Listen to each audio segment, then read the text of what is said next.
Olá,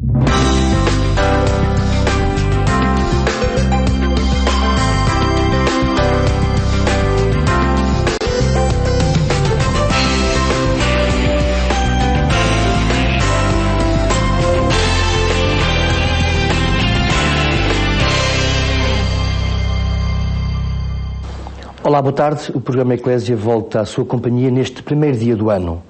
Este primeiro dia para falarmos sobre a mensagem de Bento XVI para o Dia Mundial da Paz. Para falar sobre as linhas centrais desta mensagem, temos connosco o Dr. Francisco Sá Filho Cabral. Muito obrigado pela sua presença. Começava por lhe perguntar logo a afirmação inicial da mensagem. Cada ano traz consigo a expectativa de um mundo melhor. É assim que começa a mensagem de Bento XVI para o Dia Mundial da Paz deste ano. Esta expectativa é real ou é ilusória? Eu digo que é uma expectativa cristã e que hoje em dia pouca mais gente tem no mundo. O colapso do comunismo, creio eu, provocou uma reação psicológica nas nossas sociedades, portanto, na Europa, na América, enfim, e noutros países, de que, afinal, não vale a pena a gente interessar-se por mudar o mundo. Se aquilo era tão mau e depois era tão mau, porquê? E portanto, digamos, a esperança, a chama da esperança, hoje em dia apagou-se muito nas nossas sociedades e, portanto, só, ou então é reduzida apenas ao crescimento económico, como agora estamos numa fase de estagnação, em Portugal até mais que estagnação, estamos a descer um bocadinho. Só um bocadinho? Só um bocadinho. Era bom que não descêssemos. Mas não podemos dividir o mundo em dois polos, o norte e o sul. São mundos diferentes. Não, mas também está a haver abrandamento, por exemplo, no Brasil. Está a haver abrandamento na Índia, na China, também. Não é um abrandamento, tomáramos nós ter a taxa de crescimento que eles têm neste momento, que é 7,5%. Mas para eles é um abrandamento. E, portanto, acho que a Igreja é das poucas vozes com autoridade no mundo para falar de esperança. Muita gente não ligará, mas outra poderá ligar, nomeadamente os cristãos têm a obrigação disso. Não é? Nós não podemos desanimar e achar que essa ideia de mudar o mundo é uma ideia de adolescente, que isso são coisas da juventude, quando a pessoa chega à meia-idade ou a idades mais adiantadas como a minha, já não pode ter essas ideias e tal. Há muito essa mentalidade. E contra isso eu acho que é primeiro uma oportunidade para a Igreja para digamos, não digo para converter o mundo, oxalá fosse, mas será ambição demais, mas para dar um novo ânimo ao mundo e às pessoas. A mensagem de Bento XVI, neste caso as mensagens do Dia Mundial da Paz, são sempre esperadas com alguma ansiedade. Sim. Trazem sempre algo de novo. São programáticas, no fundo. Elas começaram com o Papa Paulo VI, e tornaram-se muito importantes, sobretudo numa questão importante para a globalização. Durante muitos anos, os sucessivos papas defenderam nestas mensagens que era preciso enquadrar politicamente a globalização, senão ela tornava-se uma globalização selvagem. E nisso a Igreja é pioneira.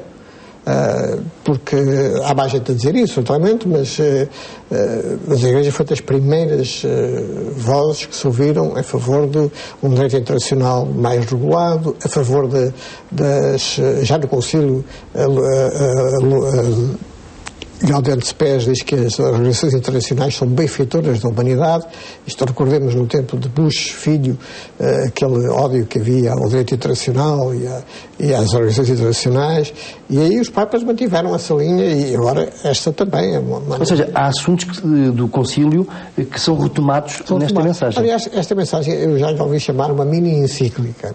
De facto, o Papa Bento XVI tem uma profundidade enorme, abarca e liga assuntos muito diferentes, embora aqui tenha uma parte importante sobre a economia, volta a fazer o apelo que fez na Caridade da Verdade, na encíclica, de que é preciso repensar o modelo económico, é preciso voltar, enfim, tentar criar um modelo mais humano, E aí eu penso que tem tido pouca resposta, nomeadamente dos... Ainda estamos só no domínio da teoria, então.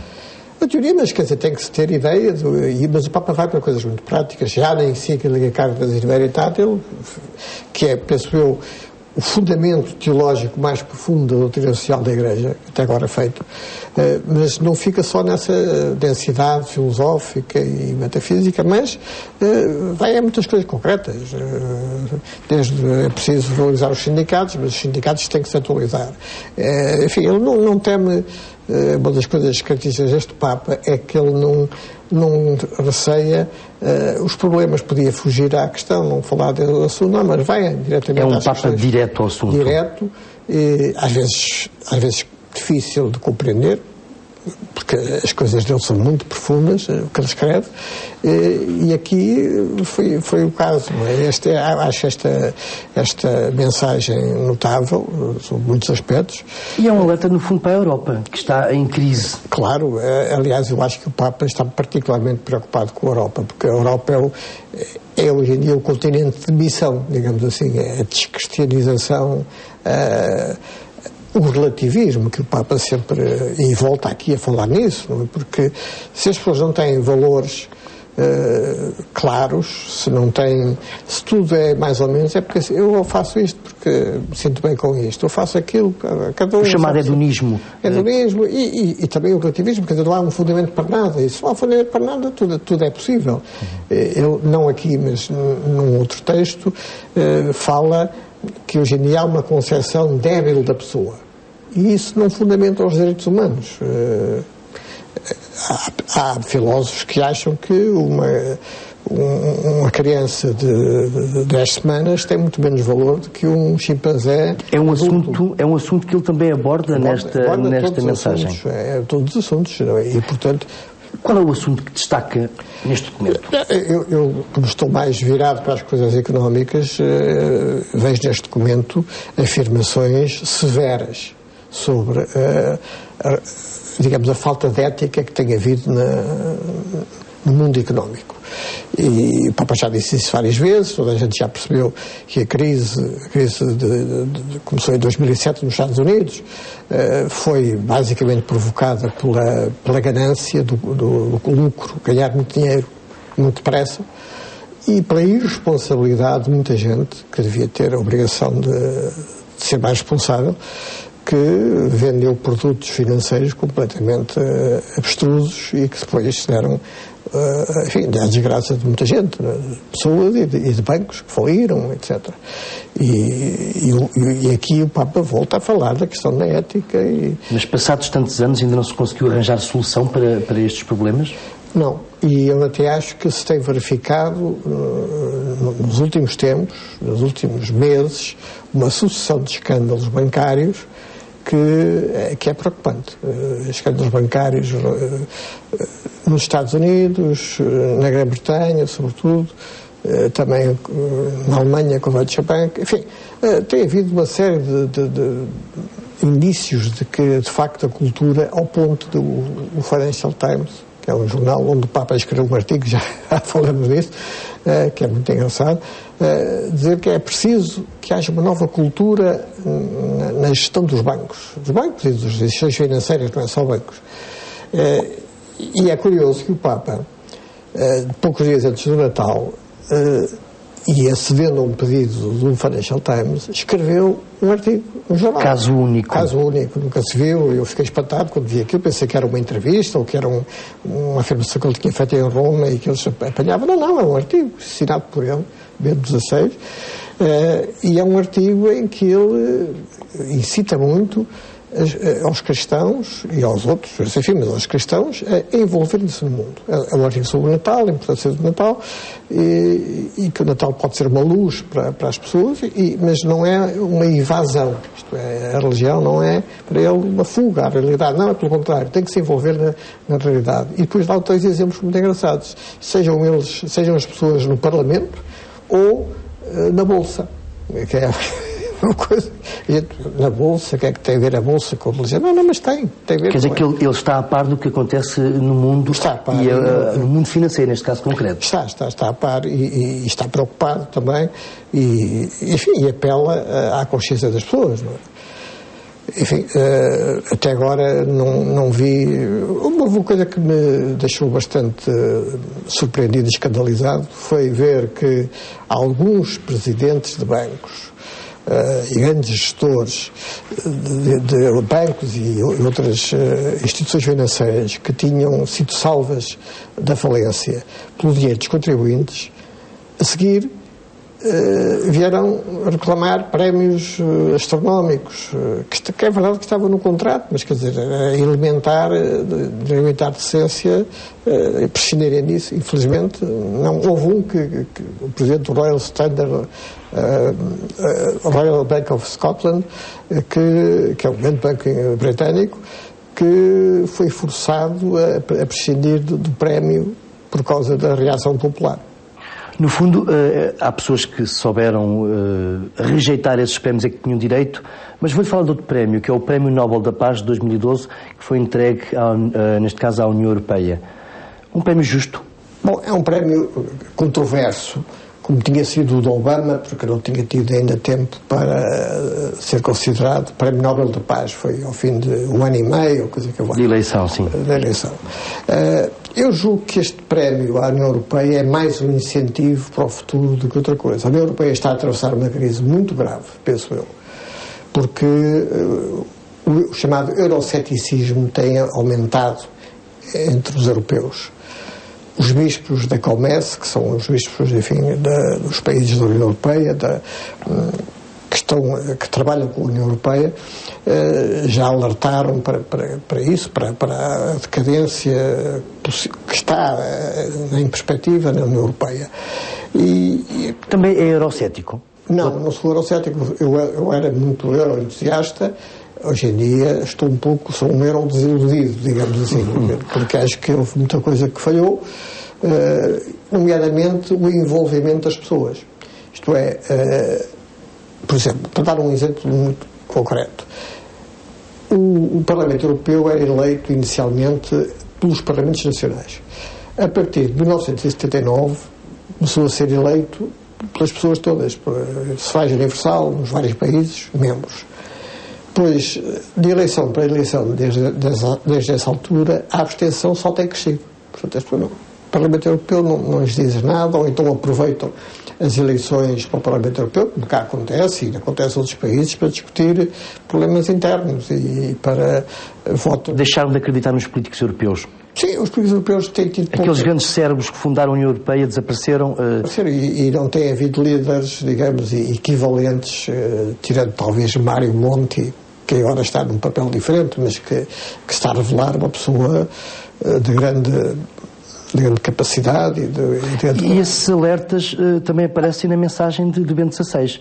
O perigo da Europa se desmoronar. Desmoronar, exatamente. Eu acho que ele percebe que esse perigo, no fundo, tem raízes culturais profundas. Quer dizer, o alinhamento das coisas de Deus, o desinteresse pela religião, o relativismo, tudo isso tem contribuído para, digamos, fazer os europeus aliarem-se do projeto, que o projeto europeu foi essencialmente um projeto de paz. O projeto europeu conseguiu uma coisa extraordinária, que foi pôr dois países que se guerrearam durante 70 anos e foram protagonistas de duas guerras mundiais, que foi a Alemanha e a França, entenderem-se. Aliás, uma pessoa que foi já beatificada, o ministro dos Negócios Estrangeiros francês, na altura, o Robert Schuman, combateu pela Alemanha na Primeira Guerra Mundial. Ele era da Lorena, na Alsácia, daquela zona ocupada pelos alemães depois da Primeira Guerra Mundial. Depois da Guerra de 1870, da Guerra Franco-Prussiana de 1870, e, portanto, ele na Primeira Guerra Mundial combateu do lado alemão. e depois foi Ministro dos Estrangeiros da França. Francês. E ele batalhou muito pela paz entre as duas... Então quer dizer que o mesmo tema deste ano, bem-aventurados, os obreiros da paz. Faltam os obreiros da paz na União Europeia. Sim, a União Europeia tem tido uma intervenção, digamos, fraca na paz. Embora, por exemplo, no caso do Médio Oriente, a União Europeia contribui com dinheiro, contribui muito para, por exemplo, para os palestinianos, para aquela região pobre, etc. Mas não tem grande influência política. Há uma certa intransigência dos políticos europeus. Os políticos europeus pensam na sua própria... pensam a curto prazo e pensam na sua popularidade e que querem ser reeleitos. Enfim, todos os políticos, o problema que a democracia tem é que não conseguem pensar em profundidade. É natural também que os políticos, nós dizemos muito bem dos políticos de há 50 anos ou 60 anos, mas eles vinham de uma guerra que tinha sido terrível e percebiam que tinham que fazer um começo, cortar o passado. Absolutamente. Agora não há esse incentivo. Acabou a ameaça do comunismo, que era uma forma de cimentar a Europa, não é? Porque de se unir. Agora, como já não há a ameaça do comunismo, podemos dar à bolha entre nós. Enfim, oxalá, não houve guerra, exceto na Jugoslávia, não houve guerra na Europa desde o fim da Segunda Guerra Mundial. Não teme uma guerra na União Europeia? Ou nos países da União Europeia? Penso que não, enfim, é uma possibilidade, mas penso que é uma possibilidade remota. Infelizmente que é remota, mas tem que se ter cuidado, porque a gente não sabe, não é? As pessoas da Jugoslávia também viviam num país em que os bósnios viviam ao lado dos sérvios e não sei o quê, e não parecia não haver problema nenhum. E a partir de certa altura... Desmoronou-se tudo e começaram-se a matar uns aos outros, mas enfim, de uma forma trágica. Não é? Simbolizando a Europa como um comboio, não teme também que algumas carruagens saiam do carril? Já estão a sair. Isto é, já a Europa há várias velocidades. Dos 27 países da União Europeia, 17 estão no euro, os outros não estão. E agora o país que para mim é decisivo que não saia é a Grã-Bretanha. Na Grã-Bretanha há uma tendência eurocética muito forte, sobretudo do Partido Conservador, e a pressão sobre Cameron, que é o primeiro-ministro britânico, é muito forte no sentido de ele fazer um referendo para dizer como é que pode a Grã-Bretanha ficar na União Europeia, deve sair ou não deve sair, ou deve ficar lá com condições especiais. Enfim, esse é um problema que me preocupa. Há um pilar fundamental na União Europeia que é Angela Merkel. Sendo o Bento XVI também alemão, não poderia, através da diplomacia, ajudar a refletir e colocar um pouco mais de humanismo na União Europeia? Bom, eu penso que ele tem tentado, aliás, há pessoas na Alemanha que também não pensam exatamente como a Angela Merkel, enfim, mas ela tem aquela sua ideia, eu não conheço suficientemente, quer dizer, como todos nós conhecemos das suas atitudes. Ela tem um problema também complicado, é que tem a opinião pública. A gente não se pode esquecer que a opinião pública alemã é maioritariamente contra dar dinheiro a países em dificuldades como Portugal.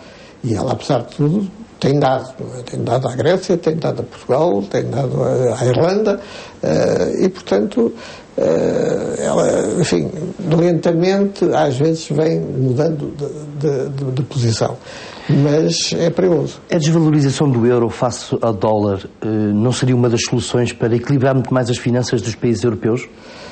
Ajudaria às exportações europeias, sem dúvida.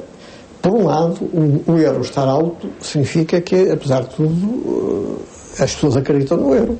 Mas pode ser um poderio fictício. Não, mas de facto, se as pessoas não acreditassem no futuro do euro, desfaziam-se daquilo e não queriam. E não. O euro começou a 1,17, $1 e 17 cêntimos, ou 18, e agora está a 1,32. Já esteve muito mais abaixo, que há um ano ou dois depois do início, no princípio dos anos 90, chegou a estar a 85 cêntimos. E agora está alto até. O anterior presidente francês, Sarkozy, queixava-se que o euro estava demasiado alto e devia ser baixado. Isso seria bom para a exportação dos países europeus, mas também poderia ter outras dificuldades, podia ser um sinal de fraqueza, enfim, estas coisas têm sempre um pau de dois bicos. Um pau de dois bicos. A globalização também não serve de desculpa para tudo? Bem, a globalização é um facto, até pelo aumento pelo progresso das telecomunicações. Nós hoje em dia, até através da net, podemos contactar todo mundo e estar por exemplo, há pessoas que jogam cartas, jogam bridge através da internet com gente desconhecida no outro ponto do planeta, sim. E nos antípodas, enfim. E, portanto, é natural que a globalização avance. Agora, o problema da globalização é que o poder económico começa a prevalecer sobre o poder político, porque os países, isoladamente, têm pouca força perante potentados, como grandes multinacionais e os próprios mercados financeiros, que enfim, parece uma batalha que agora no euro entre os mercados financeiros e os políticos europeus. Agora as coisas acalmaram um pouco devido à intervenção de Mário Draghi, que é o Presidente do Banco Central Europeu. Estamos na reta final do nosso programa. Para terminar, acha que esta mensagem de Bento XVI para o Dia Mundial da Paz vai ficar na história? Acho que sim, outras ficaram, acho que sim, mas o Papa, tudo o que publica tem grande qualidade, tudo o que publica, tudo o que escreve. Falei do artigo do Financial Times, há muitas outras coisas que ele diz, discursos, homilias, etc. E esta é certamente um texto que eu aconselho, cuja leitura eu aconselho, porque é uma espécie, como disse há pouco, de mini encíclica. Aqui está uma síntese de tudo, ou de quase tudo. E, portanto, é altamente estimulante para nós cristãos e para as pessoas de boa vontade, que o Papa também insiste muito nisso, a colaboração com as pessoas de boa vontade. Muito obrigado e bom ano para si, Francisco Alfredo Cabral. Então, até amanhã, nós voltaremos a abordar outra perspectiva do ano 2013. Bom ano para vós. Até amanhã, se Deus quiser.